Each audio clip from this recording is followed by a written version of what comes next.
Hello students, तो आज हम बात करने वाले हैं मोस्ट वाइडली यूज्ड कैपेसिटर की, जिसे हम पैरेलल प्लेट कैपेसिटर कहते हैं।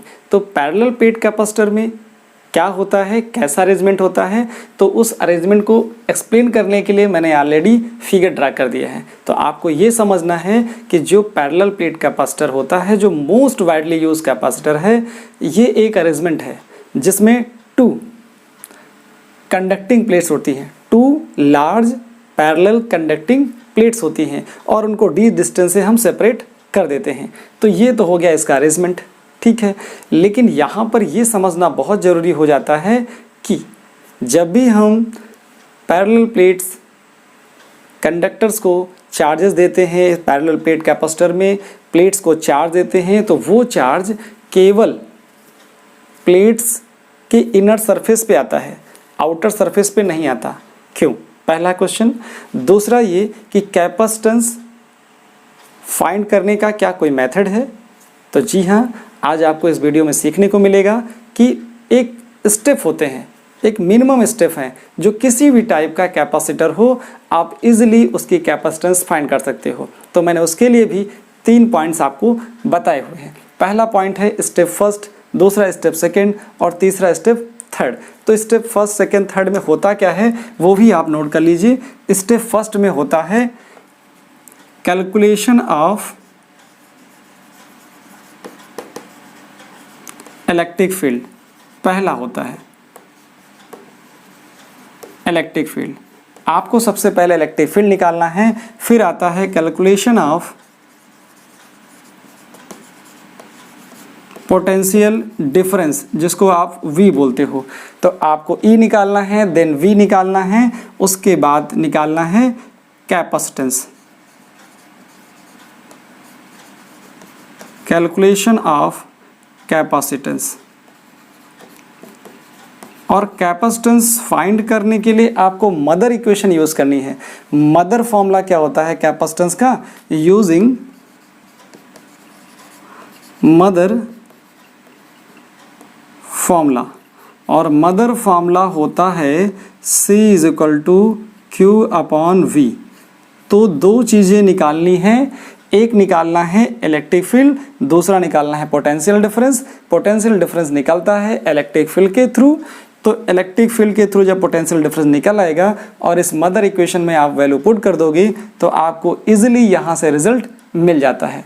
तो एक तो ये तरीका हुआ, किसी भी तरह का कैपेसिटर हो, इवन पैरेलल है तो ये कंडीशन होल्ड कर रही, स्फेरिकल है तो भी ये कंडीशन होल्ड करेंगी, और अगर स्फेरिकल हुआ तो भी ये होल्ड करेगा। इतना काम आपको किसी भी तरह का कैपेसिटर होगा तो आपको ये करना होगा। First, calculation of electric field, calculation of potential difference, and third, use the mother equation, mother formula of capacitance.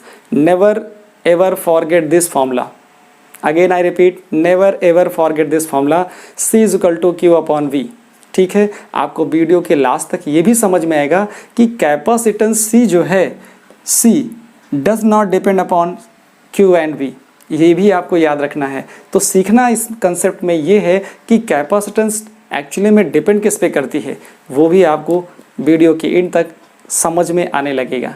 Okay, लेकिन यहाँ पर सबसे पहले मैं आपको ये एक्सप्लेन करूँगा कि जब भी कैपेसिटर की प्लेट को आप चार्ज देते हो तो वो चार्ज केवल इनर सरफेस पर ही आता है, आउटर सरफेस पे क्यों नहीं आता। देन हम टॉपिक को स्टार्ट करेंगे, कैलकुलेशन ऑफ इलेक्ट्रिक फील्ड करेंगे, पोटेंशियल डिफरेंस कैलकुलेट करेंगे, और फिर मदर इक्वेशन को, मदर फॉर्मूले को यूज़ करते हुए कैपेसिटेंस कैलकुलेट करेंगे। इतना काम हम इस वीडियो में करने वाले हैं। पर मेरी आपसे रिक्वेस्ट है, अगर आप फर्स्ट टाइम चैनल पे विजिट कर रहे हो तो वीडियो को लाइक कीजिए, कमेंट कीजिए, शेयर कीजिए और चैनल को सब्सक्राइब जरूर कीजिए। तो अब समझते हैं पहले कंसेप्ट को कि जब भी किसी कंडक्टर को आप चार्ज देते हो तो वो चार्ज कैसे डिस्ट्रीब्यूट होता है। एक्चुअली देखिए, यहाँ पर मेरा जो मोटो है आपको ये समझाना कि इन डिटेल कंसेप्ट क्या है कैपेसिटेंस पैरेलल प्लेट कैपेसिटर का, आपको ये समझाना है। मैं आपको डिस्क्रिप्शन में लिंक दे दूंगा कि डिस्ट्रीब्यूशन कैसे होता है चार्जेस का on conductor, on the surface of conductor, तो आप वहाँ से डिटेल में सीख सकते हैं। ओके, मैं समझाता हूँ आपको जिससे आपको ये समझ में आए कि जो पैरेलल प्लेट कैपेसिटर को हम चार्जेस देते हैं वो उसके इनर सरफेस पे ही क्यों होता है, ये आपको फील हो जाएगा, बट डिटेल में आप वहाँ से भी सीख सकते हो। देखिए, जैसे मैंने ये एक कंडक्टर लिया और इस कंडक्टर को मैंने चार्ज दिया Q, तो Q चार्ज देते हैं तो ये चार्ज इस कंडक्टर के अंदर तो नहीं होगा, क्योंकि कंडक्टर के अंदर इलेक्ट्रिक फील्ड 0 होता है, तो ये चार्ज यहाँ रिसाइड नहीं करेगा। और प्रॉपर्टी भी होती है कंडक्टर की, charge always resides on the surface of conductor. तो ये जो चार्ज Q दिया गया, ये इस सरफेस की फर्स्ट सरफेस और सेकेंड सरफेस दोनों पर इक्वली डिस्ट्रीब्यूट हो जाएगा। मतलब Q प्लस Q दिया है तो यहाँ पे प्लस Q/2 आ गया और यहाँ पर भी प्लस Q/2 आ गया। ये तो हुआ सिंगल कंडक्टर के लिए। मैं डबल कनेक्टर की बात करता हूँ। जैसे ये मैंने एक कंडक्टर बनाया और इस कंडक्टर के लिए ये हो गया Q चार्ज और दूसरा कंडक्टर आपके पास बगल में हो गया, ये हो गया इसके पास 2Q चार्ज। ठीक है, अब मैंने एक को Q दिया, दूसरे को 2Q दिया। अब डिस्ट्रीब्यूशन समझिए। डिस्ट्रीब्यूशन क्या होगा, पहले एक को पकड़ लीजिए, ये सरफेस फर्स्ट, ये सेकेंड और ये थर्ड और ये फोर्थ, तो आपके पास 4 सरफेस हो गई। किसी भी सरफेस पे चार्ज पूछा जा सकता है, कंसेप्ट समझना है। तो Q को पहले डिस्ट्रीब्यूट कर लीजिए। तो Q को डिस्ट्रीब्यूट करोगे तो क्या आएगा, यहाँ पे आया Q/2 और यहाँ पर आया Q/2। मैंने सिर्फ पहले वाले चार्ज को जो फर्स्ट कंडक्टर को दिया है उसको तोड़ रहा हूँ। तो यहाँ पे Q/2 आया, यहाँ Q/2 आया, सामने वाले पे कितना आएगा, यहाँ पर आ जाएगा -Q/2। ठीक, यहाँ प्लस Q/2, यहाँ पर माइनस Q/2। यहाँ कितना आएगा, यहाँ आएगा प्लस Q/2। इतना आया। अभी मैंने फर्स्ट कंडक्टर पे जो चार्ज था उसको तोड़ा है। अब आपको तोड़ना है इस चार्ज को।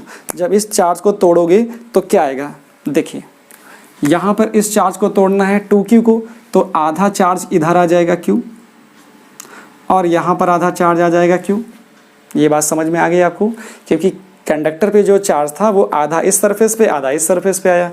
अच्छा, इसके बगल वाले पे कितना आएगा, यहाँ पे आएगा -Q चार्ज, यहाँ कितना आएगा, यहाँ पे आएगा +Q चार्ज। ठीक है, अब ज़रा सोचिए इस सरफेस पे कितना चार्ज हो गया, फर्स्ट सरफेस पे कितना चार्ज हो गया, Q और Q/2, Q प्लस Q/2। यहाँ से आ गया कितना, यहाँ से इस पे चार्ज आ गया 3Q/2 आ गया। ऐसे ही ज़रा फोर्थ सरफेस पे चार्ज देखिए कितना आया, फोर्थ सरफेस पे Q और Q/2 कितना हो गया, ये भी हो गया 3Q/2। ठीक है, अच्छा इस सरफेस पे ज़रा बात करिए, इस पे कितना आया, Q/2 प्लस का है, माइनस के का Q/2 है, तो -Q/2 से अगर +Q/2 जाएगा तो कितना बचने वाला है, यहाँ पर आ जाएगा -Q/2 आ जाएगा, यहाँ पर -Q/2 आ जाएगा।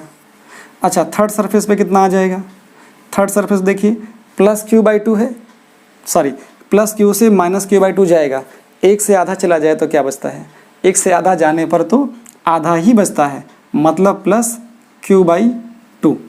तो ये बात आपको यहाँ से समझ में आ गई। तो आपको पहले ये समझ में आया कि सिंगल कंडक्टर था तो जो चार्ज दिया वो हाफ डिवाइड हो गया।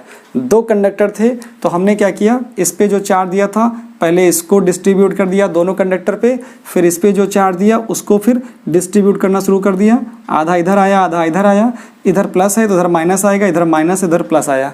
फिर हर सरफेस पे चार्जेस मैंने जोड़ने शुरू कर दिए तो आ गया।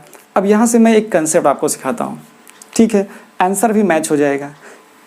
कंसेप्ट ये है कि जो भी चार्ज दिए जाएं, चाहे प्लस हो चाहे माइनस हो, दोनों को पहले जोड़ लीजिए, जोड़ने के बाद उनका हाफ कीजिए और वही चार्ज साइड में लिख दीजिए। दोनों को जोड़ोगे तो कितना आएगा, Q + 2Q 3Q। हाफ किया तो 3Q/2 इस साइड में आ गया और इस सरफेस पे भी 3Q/2 आ रहा है, 3Q/2 आ रहा है। मैं अगर इसको यहाँ पे लिख दूँ तो शायद ज़्यादा आपको समझ में आएगा। यहाँ मैंने क्या लिखा था, इस पे Q था प्लस Q/2 था, तो ये हो गया था कितना, ये हो गया था 3Q/2। तो मतलब जो ये चार्जेस आ रहे हैं ये साइड बाय साइड, दो कंडक्टर थे तो दोनों के साइड पे कितना आया, दोनों को चार्जेस को जोड़ा और आपने रख दिया, तो यहाँ पे आ गया था Q + 2Q, तो 3Q/2, 3Q/2 इधर, 3Q/2 इधर आ गया।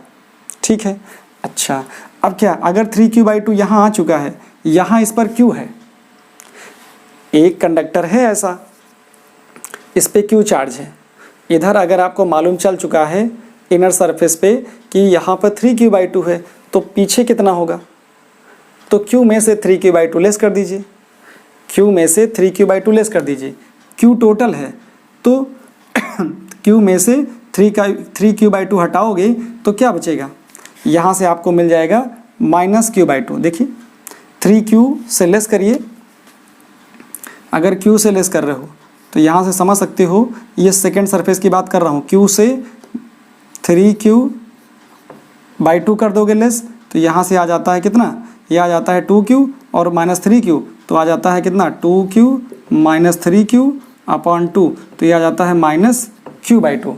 तो आपने देखा कि यहाँ -Q/2 आ गया। ठीक, ऐसे इस पे भी समझ सकते हो कि थर्ड वाले सरफेस पे क्या चार्ज आएगा, थर्ड सरफेस पे अगर इधर आ गया 3Q/2, तो 2Q से 3Q/2 लेस कर दीजिए, तो यहाँ से कितना आएगा, ये आएगा 4Q में से 3Q जाएंगे, 4Q - 3Q/2, तो ये आ जाएगा कितना Q/2। तो आपको ये समझ में आया पहले डिस्ट्रीब्यूशन कैसे हो रहा है। अब आपको डेप्थ समझ में आने वाली है कि जो चार्जेस आप दे रहे थे कैपेसिटर को, वो सरफेस के अंदर ही क्यों आ रहा है। अब आप देखिए, आपके पास दो कंडक्टर हैं, कैसे, दो कंडक्टर हैं, एक कंडक्टर हो गया ये और दूसरा कंडक्टर हो गया ये। ठीक, एक कंडक्टर को, दोनों कंडक्टर ऐसे लिए आपने कि इसको अगर +Q चार्ज दिया है तो इसको दिया है -Q चार्ज, एक को आपने दिया +Q चार्ज, एक को दिया -Q चार्ज। तो कंसेप्ट यह कहता है कि दोनों चार्जेस को ऐड करिए, ऐड करने के बाद साइड बाय साइड लिखिए। जब दोनों को ऐड करोगे और हाफ करोगे तो क्या आएगा, दोनों को ऐड करिए और हाफ करिए, तो +Q -Q कितना हुआ 0, उसका हाफ करिए तो 0 आएगा साइड बाय साइड, मतलब फर्स्ट सरफेस पे चार्ज 0 और फोर्थ सरफेस पे चार्ज 0। ये बात समझ में आई। यही कंसेप्ट यूज़ हो रहा है पैरेलल प्लेट कैपेसिटर में। जब भी आप इस सरफेस को Q चार्ज देते हो, ये इस प्लेट को Q चार्ज देते हो या इस प्लेट को Q चार्ज देते हो, तो वो केवल इनर सरफेस पे आता है, इनर सरफेस पे आता है। जैसे आपके घर में विंडो लगी हो, तो देखिए बंद कर दिया ऐसे, खोला तो ऐसे आया, तो एक सरफेस ये हो गया, एक सरफेस ये हो गया। ठीक है, तो जो चार्ज दे रहे हो वो सरफेस के जो कैपेसिटर बन पा रहा है, ठीक है, मैं विंडो के एग्जांपल दे रहा हूँ, जो विंडो बन पा रही है इस साइड में कोई चार्ज नहीं है, इस साइड में कोई चार्ज नहीं, जो भी चार्ज आएगा वो इनर सरफेस पे आएगा। क्यों, क्योंकि ये कंसेप्ट है, कंसेप्ट कह रहा है कि दोनों चार्जेस को ऐड करिए फिर उनका हाफ करिए, साइड बाय साइड लिख दीजिए। आउटर सरफेस पे चार्ज 0, अगर आउटर पे 0 हो गया तो ये वाला चार्ज यहाँ माइनस कर दीजिए, तो यहाँ पे सेकेंड सरफेस पे आपको चार्ज मिल जाएगा। तो क्या हो जाएगा, सेकेंड सरफेस की बात करते हो तो Q - 0 करोगे, इसका मतलब कितना आया, Q चार्ज आ गया। यहाँ पे कितना आएगा, यहाँ पे आ जाएगा चार्ज Q आ जाएगा, वो भी कैसा, प्लस का। दूसरा यहाँ पे कितना माइनस, यहाँ पे कितना चार्ज आएगा थर्ड सरफेस पे, तो थर्ड सरफेस पे देखोगे तो थर्ड पे कितना आने वाला है, इधर -Q है और -Q से 0 लेस करोगे तो क्या आएगा, -Q, तो यहाँ पे आएगा -Q।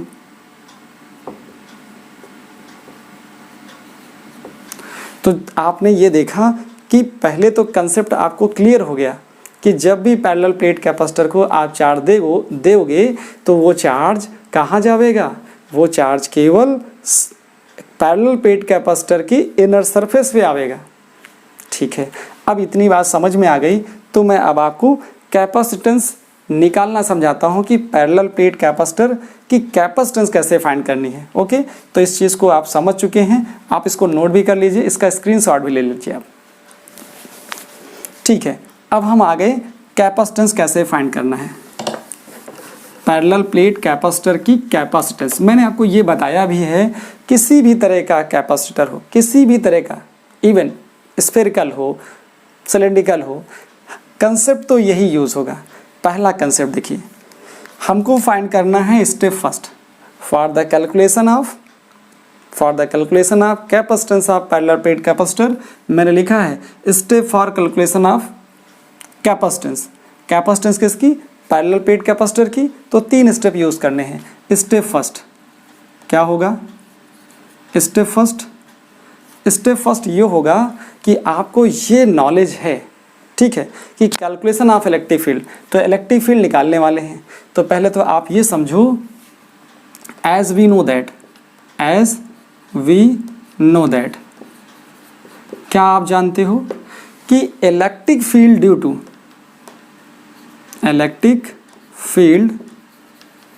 ड्यू टू इनफाइनाइट तो नहीं है यहाँ पर, लेकिन ये जो सीट्स हैं ये बहुत बड़ी हैं।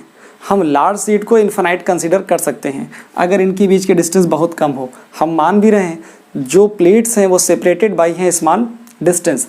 तो electric field due to infinite sheet of charge, ये इनफाइनाइट प्लेट ऑफ चार्ज है। ये एक सिंगल प्लेट की बात करोगे तो सीट हो जाएगी, इनफाइनाइट सीट ऑफ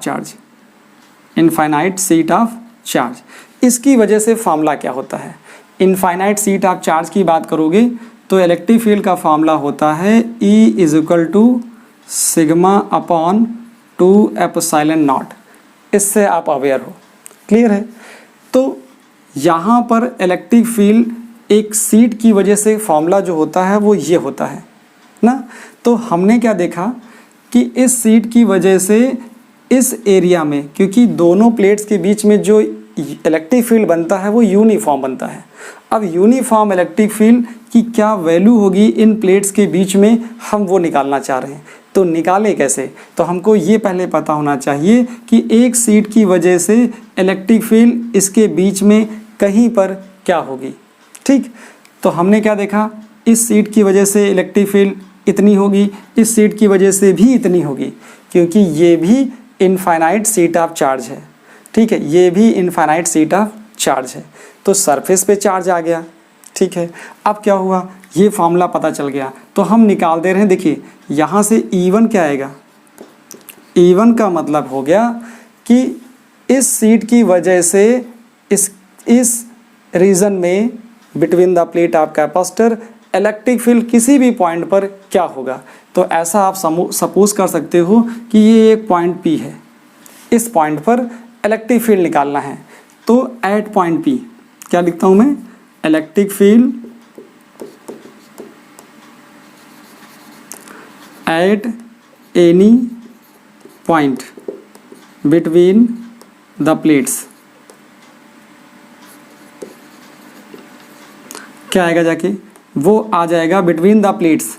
देखिए इस प्लेट की वजह से इलेक्ट्रिक फील्ड इधर होगा, क्योंकि आपको मालूम है प्लस चार्ज की वजह से इलेक्ट्रिक फील्ड आउटवर्ड होता है। सीट की वजह से जो इलेक्ट्रिक फील्ड आता है कभी भी डिस्टेंस पर डिपेंड नहीं करता। इस चीज़ को आप अपने माइंड में रखिए, ठीक है। माइनस की वजह से क्या होगा, इस पॉइंट पर इलेक्ट्रिक फील्ड टूवर्ड्स होगा। क्या होगा? टूवर्ड्स होगा। तो दोनों की जो फील्ड होगी वो एक ही डायरेक्शन में है, जो नेट है वो एक ही डायरेक्शन में है। तो देखिए यहाँ से जो E1 निकलेगा इस सीट की वजह से, जो E1 की वैल्यू है वो है सिग्मा अपॉन 2ε0। और सिग्मा की वैल्यू क्या होती है? सिग्मा की वैल्यू होती है Q अपॉन ए। क्या होती है? Q upon A. तो यहाँ से क्या आ जाएगा? इधर देखिए, यहाँ से सिग्मा की वैल्यू Q अपॉन ए, तो sigma equal to Q upon A आएगा। यहाँ रखोगे तो ये आ जाएगा Q अपॉन 2ε0 A आ जाएगा, ठीक है। यहाँ सिग्मा की वैल्यू हम पुट कर देते यहाँ पर, तो यहाँ से सिग्मा की वैल्यू पुट कर देते क्या आ जाता? ये आ जाता Q अपॉन 2ε0 A आ जाता। यही तो आता। अच्छा, तो हमने क्या देखा, यहाँ पर E2 की वैल्यू क्या हो जाती थी? E2 की वैल्यू भी यही आती। क्या आ जाता? Q upon 2ε0 A। तो दोनों वैल्यू आपको मिल जाती है। एक तो मिल जाता E2 सेकेंड प्लेट की वजह से इस पॉइंट पर, और ये मिल जाता इवन इस पॉइंट पर क्या होता, तो क्योंकि आपको ये पता ही चल गया था कि electric field due to infinite sheet of charge का जो फॉर्मूला है वो E equal to q sigma upon 2 epsilon naught. Sigma की वैल्यू होती है, सिग्मा की वैल्यू क्या आ जाएगी, सिग्मा इक्वल टू हो जाएगा Q अपॉन A। प्लस के लिए प्लस है, माइनस के लिए माइनस है, माइनस और प्लस का केवल एक ही मतलब है, सिर्फ डायरेक्शन। ठीक है, तो माइनस की वजह से मैंने डायरेक्शन कंसिडर कर ली और सिग्मा की वैल्यू आपने पुट कर दी। तो ये रिजल्ट आपको याद रखना है कि इनफाइनाइट स्टेट ऑफ चार्ज के लिए इलेक्ट्रिक फील्ड का क्या फॉर्मूला होता है। तो दो प्लेटें थी, दोनों प्लेट की वजह से आप E1 और E2 निकाल लीजिए। तो यहाँ पे जो इलेक्ट्रिक फील्ड आएगी E नेट वो आएगी E1 प्लस E2। तो E1 प्लस E2 का कितना रिजल्ट आया, यहाँ पे आ गया Q upon 2 epsilon naught A plus Q upon 2 epsilon naught A। तो ऊपर आया 2Q upon 2 epsilon naught A। तो ये कैंसिल होकर के कितना आ गया, ये आ गया Q upon epsilon naught A। ये बात आपको समझ में आई। ये था कैलकुलेशन ऑफ इलेक्ट्रिक फील्ड। अब हम लोग समझने वाले हैं स्टेप नंबर सेकंड।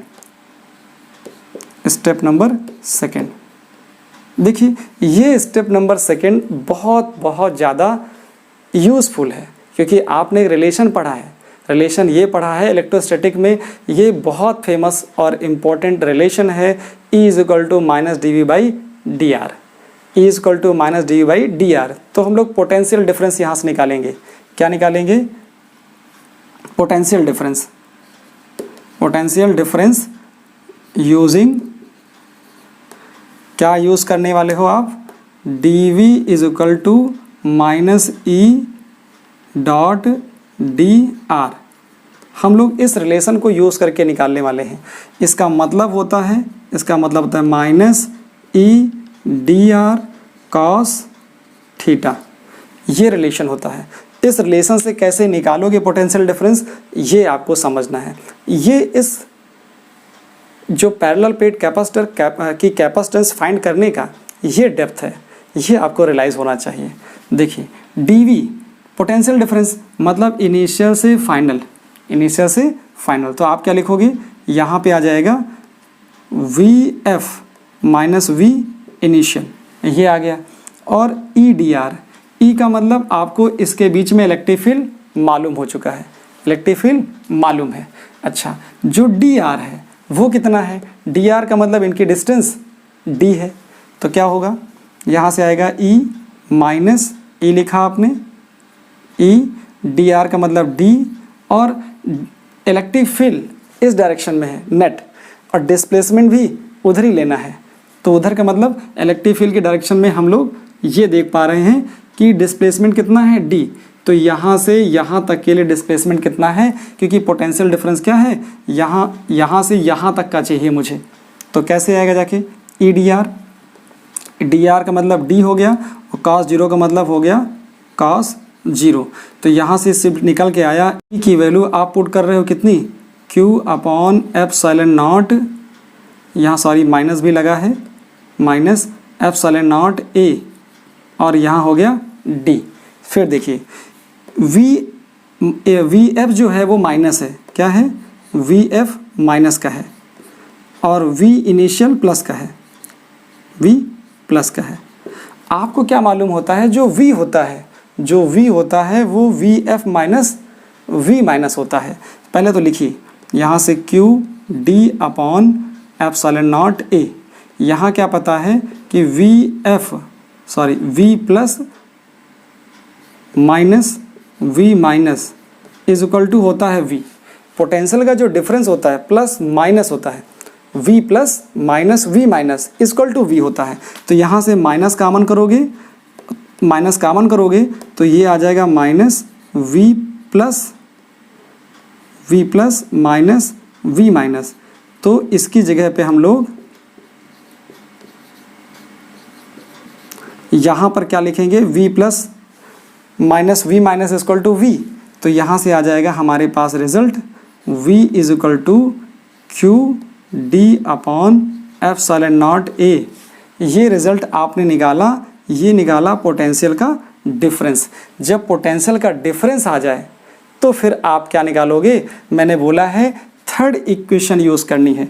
मतलब आपको यहाँ से यूज़ करना है मदर इक्वेशन ऑफ कैपेसिटेंस। तो थर्ड स्टेप क्या करने जा रहे हो? थर्ड स्टेप मैं आपको यहीं से बता देता हूं। Step number third. अब थर्ड स्टेप क्या आ जाएगा? देखिए यहां से मिलेगा step number third. Step third क्या आ गया?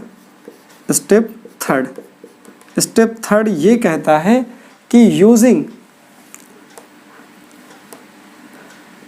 To find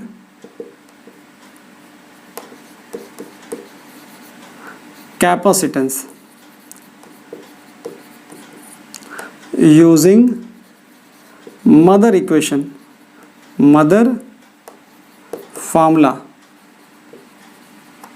of capacitance. क्या होता है मदर फॉर्मूला ऑफ कैपेसिटेंस? बहुत सिंपल है, C is equal to Q upon V. ठीक है, तो यहाँ वैल्यू पुट करिए कि V की वैल्यू क्या आई है? Q अपॉन, और यहाँ से आ गया है QD upon epsilon naught A। ये आपको मिल गया। तो यहाँ से Q से Q कैंसिल हो जाएगा और रिजल्ट क्या आ गया? यहाँ से रिजल्ट आ गया epsilon naught A by D। तो यहाँ से ये रिजल्ट आपको मिल जाता है। तो इस तरह से आपने देखा कि जो कैपेसिटेंस कैलकुलेट करना है पैरेलल प्लेट कैपेसिटर का, इवन बहुत आसान है। इस तरह से किसी का भी कैपेसिटेंस फाइंड कर सकते हो। मैंने बताया है स्फेरिकल का हो, सिलेंड्रिकल का हो, आप सिर्फ स्टेप फर्स्ट यूज़ करिए, इलेक्ट्रिक फील्ड फाइंड करिए, फिर सेकेंड यूज़ करिए और कोशिश करिए कि आप इसी मेथड से ही फाइंड करें। तो आपको इसकी डेप्थ समझ में आएगी किस रिलेशन से, dV equal to using dV equal to minus E dot D R से, या कह सकते हो कि minus E D R cos theta. इससे निकालोगे तो आपको प्रॉपरली समझ में आएगा। यहाँ तक पहुँचने के बाद अब आपको देखना है, हो सकता है आपका, देखिए कैपेसिटेंस की जो यूनिट है वो तो फैरेड, SI यूनिट, ठीक है। नॉर्मली हम लोग फैरेड नहीं लिखेंगे, माइक्रो फैरेड लिखेंगे क्योंकि फैरेड बहुत बड़ी यूनिट होती है, ठीक है। अब ये बात समझनी है आपको कि अगर कैपेसिटर कैसा हुआ, capacitor rectangular parallel plate capacitor हुआ तो क्या करोगे आप? देखिए चेंज कुछ नहीं होगा, सिर्फ एरिया ही चेंज होगा। तो मैं क्या लिख रहा हूं? For rectangular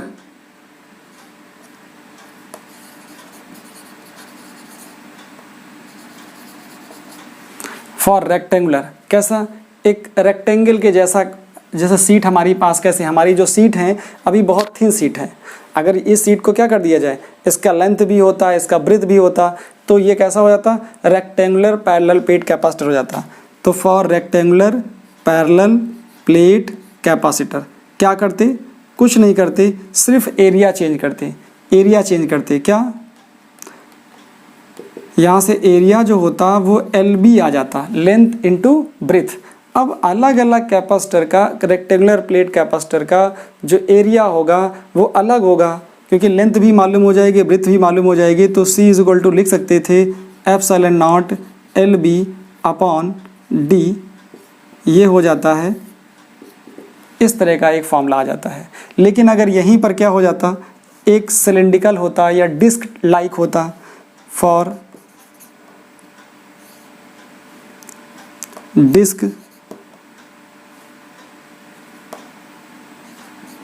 disk are circular, है ना? कैसा होता? एक डिस्क जैसा होता या सर्कुलर पैरेलल प्लेट कैपेसिटर होता तो क्या होता?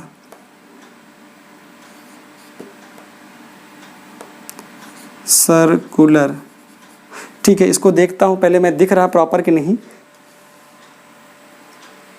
तो यहां से क्या होगा? ठीक है, दिख पा रहा है। तो फॉर सर्कुलर हो या डिस्क हो, डिस्क लाइक कैपेसिटर होता, कैपेसिटर कैसा होता? एक डिस्क जैसा होता, या फिर कैसा हो रहा है, ये तो डिस्क होगा या तो फिर सर्कुलर होगा। थोड़ा सा बनाना भी सीख सकते हो, जैसे मान लो ऐसे है, ठीक है, तो साइड में ऐसा कुछ बना सकते हो, ऐसा डिस्क तो उसके पास क्या होगी? उसके पास अपनी खुद की रेडियस हो जाएगी। क्या हो जाएगी? रेडियस मिल जाएगी। थोड़ा और मैं बड़ा बना दूँ शायद समझ में आने लगे, ऐसा कुछ हो जाता। तो इसकी अपनी खुद की क्या होती? रेडियस हो जाती। जब रेडियस हो जाती तो आप क्या करते? तो तो फिर जो एरिया होता वो चेंज हो जाता। मतलब कैपेसिटेंस ऐसी आती, C इज इक्वल टू आप लिखते क्या, epsilon naught pi R square upon D. तो ये फॉर्मूला बन जाता आपके पास। तो इस तरह से आप कैसा कैपेसिटर दिया गया है इस पे वर्क कर सकते हो। अगर रेक्टेंगुलर पैरेलल प्लेट कैपेसिटर है तो लेंथ और ब्रेथ मालूम होगी, ठीक है। एल और बी की वैल्यू कुछ भी होगी यहाँ पुट कर देंगे, पुट करने के बाद आप आंसर लिखेंगे तो करेक्ट हो जाएगा। अगर रेडियस है, सर्कुलर डिस्क टाइप का है कुछ, ये क्या है, एक डिस्क ही तो है, ये डिस्क है या सर्कुलर पैरेलल प्लेट कैपेसिटर है, तो आप क्या करोगे, तो वहाँ पे आर मालूम होगा, पाई से मल्टीप्लाई करके एरिया निकाल पाओगे और आप रख दोगे। अब आपसे मुझे ये बात करनी है कि आप देख रहे हो कि जो कैपेसिटेंस का फॉर्मूला मिला वो आपको एक्चुअली मिला क्या, वो फॉर्मूला मिला आपको ये,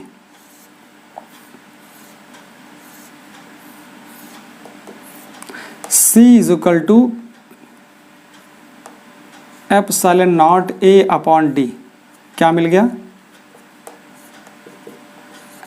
तो यहाँ से आप देख पा रहे हो कि जो कैपेसिटेंस है वो Q और V पे डिपेंड नहीं कर रही। तो आपको दो चीज़ें और आपको अपने माइंड में स्टोर करनी है कि जो पैरेलल प्लेट कैपेसिटर की जो कैपेसिटेंस होती है वो Q और V पे डिपेंड नहीं करती। तो कभी कभी पूछा जाता है कि इस capacitance of parallel plate capacitor depend upon charge, depend upon potential difference, both, none of this.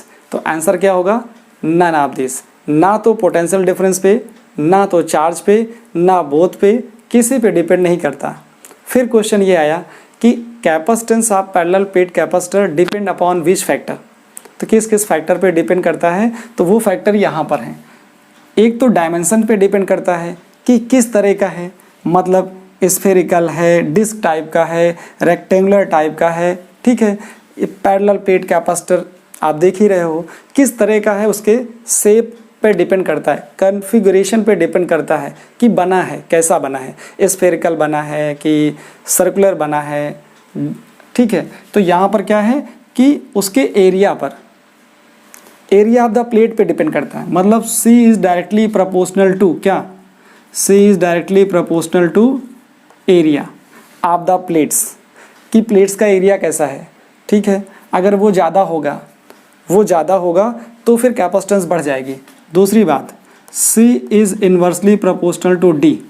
D क्या होता है, अब आपका एक इम्पॉर्टेंट पार्ट आया, area of the plate for the parallel plate capacitor. ये एजम्पशन है और ये सर्टिफाई भी हो गया, ये जस्टिफाई हो गया कि एज पॉसिबल जितना हो सके distance between the plate of capacitor should be less, जितना हो सके कम हो और area of the plates large हो।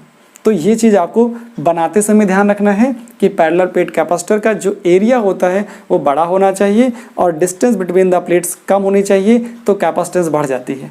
तो ये बात हो गई। एक और इम्पॉर्टेंट यहाँ बात होती है कि C किसी एक चीज़ पे और डिपेंड करता है और वो होता है मीडियम बिटवीन द प्लेट्स। मतलब C is directly proportional to K। K is what, K होता है डाइलेक्ट्रिक कांस्टेंट, कि किस तरह का मीडियम है between the plates of capacitor. यहाँ पर अगर डाइलेक्ट्रिक्स रख देते हो तो डाइलेक्ट्रिक्स के लिए हम लोग आगे फिर बात करेंगे, उस पर नया वीडियो बनाएंगे। अभी क्या है ये समझना है कि मीडियम पे डिपेंड करता है, ठीक है।